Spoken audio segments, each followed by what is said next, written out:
Seán Davitt, it's lovely to have you. We've had technical problems, to say the least of it, but we have each other now. We're on the one screen. There's no delay, I hope, and we're going to have Yeah. a conversation about International Men's Health Week. The reason you're on, Seán, is there's many reasons, I suppose, but first of all, you're a health promotion improvement officer. You're working at the heart of the HSE in relation to that. I know you're involved very much in focusing on the smoking cessation. You're very involved in the physical activity side of stuff as well, because you're an athlete who's been out there internationally in relation to specialising, especially in martial arts, and as a coach and many other things. And we say a little bit about that. First of all, Seán, can you just say, working as a man in the context of Men's Health Week within the HSE, and also being a sports advocate and health well-being, do you welcome the week? We have a year, every year, we have a week in the year where we can mark International Men's Health Week. Is it an important week, do you think?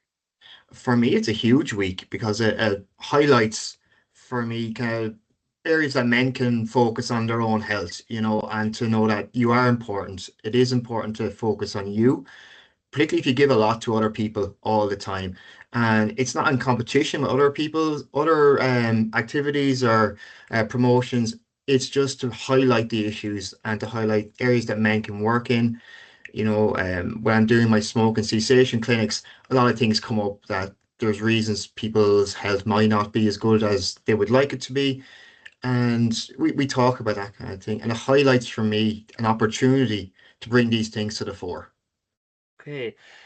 You've been very involved, Seán, as I say, as an activist for physical activity. And we'll talk a little bit about, as I say, you've represented Ireland in relation to judo. And, I know you've retired in the last couple of weeks from your international stage, Yeah. but, you're very fit and active. And for yourself coming into the journey and, as part of your work as well, that awareness of it, I suppose, professionally, how important has sport been for yourself in the context of finding community, finding belonging, and then the physical benefits of being active?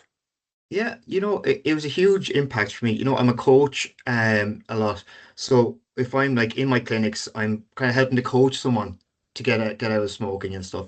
But one of the biggest things I learned through my sporting career was resilience and being able to cope with situations that life throws at you, and sometimes to understand that you can't be perfect. A big thing for me is progress. Progress over perfection all the time. If you can improve yourself 1% every day over, well, 365 days in a year, that's a lot of progress. You mightn't have reached perfection, and that's an illusion to me.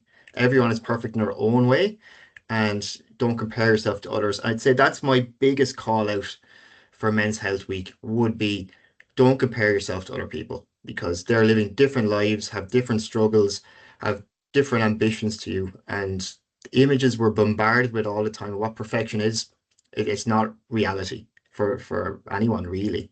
Okay, and you've stolen the line on me that I was going to give Yeah. to you. For Men's Health Week itself, Mm. one step at a time, progress, not perfection. A group of people came up with that kind of concept and idea. It's a really good idea to run with for Men's Health Week or for any health program, I think. And you've just said it there in that, because this perfection, this stimulated perfection, can be a barrier in itself, and especially perhaps for men in relation to our focusing on well-being. Yeah, big time. And it's the connection as well, and being connected to things and giving yourself an opportunity to allow yourself to do them. When you mentioned barriers there, there's some real barriers for people to be physically active, not just men, and when you think of trying to prioritize, and as fellas, we tend to prioritize other people ahead of ourselves a lot. It's part of how we used to always be. We talk about that a lot in engaged training of when I grew up, men were supposed to, or whatever, and to do all those things. So sometimes we put ourselves in the back burner to give other people things. So feeling connected is a big thing. One of the big barriers people find is time and competition for our time or our energy to do things. But what I found from talking to a lot of guys is one of the big barriers is fear of things, and a fear of the outcome of something. If it's successful, people say, geez, you're great at that. We want you to do it again. And maybe that's more pressure on you. Also with the outcome, like you fear failure. No one ever wants to be, fail in something. The other fear that people would have would be a fear of injury. So if it's physical activity, and particularly the physical activities I'm involved in myself, injury is a real thing. Um, and the process of that, fear of what other people think of them is huge.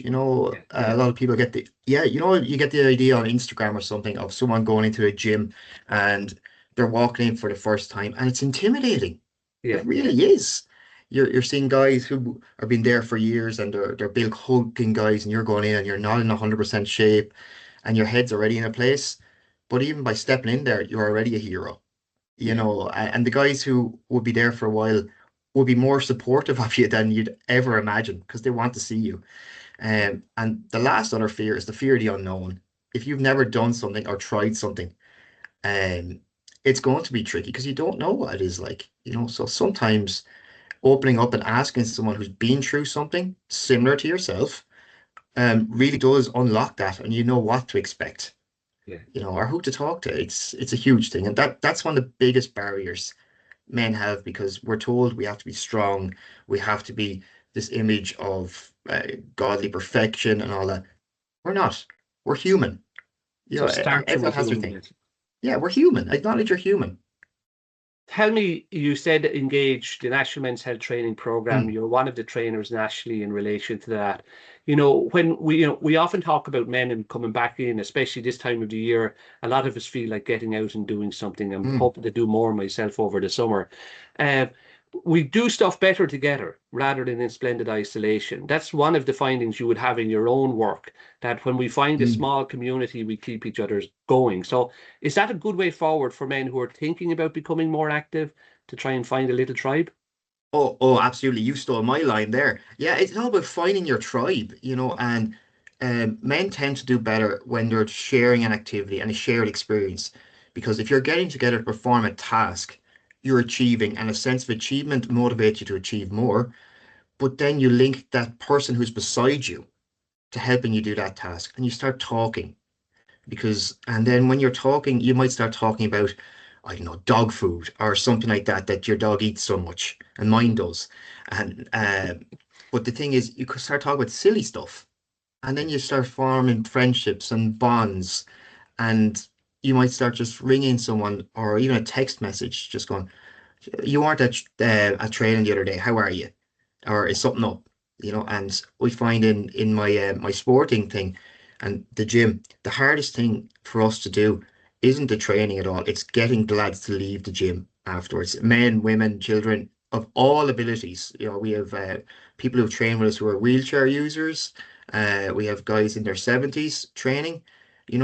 By just focusing what they can do rather than what they can't, you got a shared experience, you've got a bond and something to talk about. And men always do better while they're performing a task together to achieve something. And so connection is the byproduct of that. So very I'd good. encourage people to get out and do something, you know? Yeah. Now, smoking cessation, to come back to your own role Mm. and part of what you do, it's only part of your role, Oh yeah. But we know, there's the other combinations of that. We talk about ourselves in being holistically well. Mm. There's the physical activity, there's what we put into our bodies, all of us, the choices we make. We often talk about the changing behaviors around it, alcohol intake and stuff like that. It's the combination, isn't it, really, that Men's Health Week gives us an opportunity like for yourself going out and working with men to say, folks, here's we have the Action Man booklet there. It looks at a lot of this stuff. Mm. So it's a really go-to booklet, isn't it?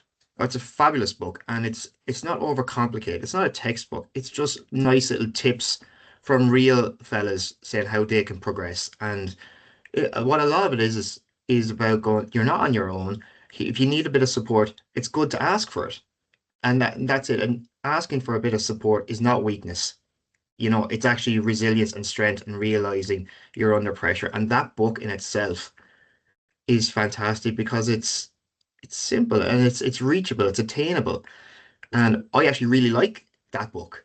Yeah, I yeah. And we'll enjoy put it it. on the link to this as well. So Yeah, definitely it's people can go fantastic. and press the button and you'll have it Yeah. there. We were It's really, very really lucky in good. Wexford. We had the county council workers, all the outdoor crew, and we were able to distribute all the man manuals to all of those workers. And a few of them said, God, that wasn't too hard. I actually looked at that now. I'm going to bring that home. Yeah. I was like, fantastic. once there's an interest there, it might be a little book you leave on the kitchen counter and you pick up and have a little breeze through and go, oh, maybe I'm drinking too many beers at the weekend, and go, right. Or it's just a little thought on anything, spending more time outside, spending more time for yourself as well. So it's a fantastic resource. Now, just to ask you a little bit about, because we've talked about, your professional work, your Mm, insight into HSE, your smoking cessation, and the other things that we're inviting men to reflect on.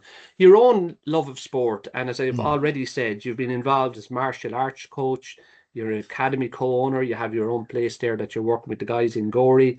But you adaptive judo and you do all kinds of wonderful things, supporting especially maybe people to make that step that might not take the step in relation to trying new things for health and well-being. How has that been for you, or Sean? How did you get into that? And then you've been out there internationally as well. yeah. Briefly, where did that come from, or was there coaches for you, mentors that were very Mm. important in that role? Yeah, I'll briefly give you a bit of a background story of it. I started training when I was 8 years old, so I'm 45 now.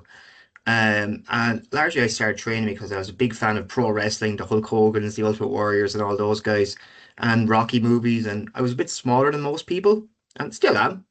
And my parents, said, "Why don't you try the boxing?" And got into it. And I had some fantastic coaches that realized that maybe I wasn't the most athletic, but I really wanted to do it.